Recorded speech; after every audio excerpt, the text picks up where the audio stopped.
মেয়েরা কেন শিবিরকে ভোট দিচ্ছে, এটা তো মেয়েদের লস হয়ে যাচ্ছে বলতেছি আমরা, কিন্তু আমি কি আমার মেয়েকে থামাতে পারছি?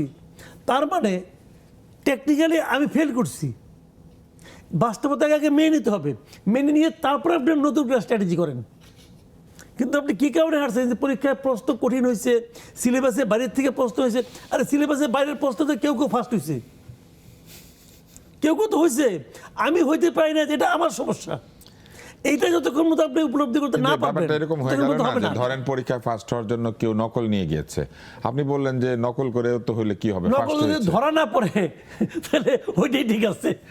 নকল তো ধরতে পারেন নাই রে ভাই, আপনি তো নকল ধরতে পারেন নাই, ওইটাই ঠিক আছে। আমি ওই কথাটাই বলছি। তার মানে কি আপনি এটা বলবেন যে আওয়ামী লীগ যখন এই যে রাতের ভোট দিনের ভোট এসব করেছিল, আমি বলি হ্যাঁ, লর্ড ক্লাইভ সিরাজউদ্দৌলার সঙ্গে জিতছে তো কম সৈন্য নিয়ে গেছিল, ষড়যন্ত্র করছিল, ওদেরকে টাকা দিছিল, পয়সা দিছিল, কী কী দিছিল সব জানি না, দিয়ে তুই, বাট বাস্তবতার রিয়েলিটিটা কি? হ্যাঁ, লর্ড ক্লাইভ তারপরে তার বংশসহ তার এই বাংলাদেশ এবং ভারতকে 200 বছরের জন্য শাসন করেছে, এবং তার ফল আমরা ভোগ করছি, এই জাতি ভোগ করছে, এই ভূখণ্ড ভোগ করছে। আপনি কি বলবেন?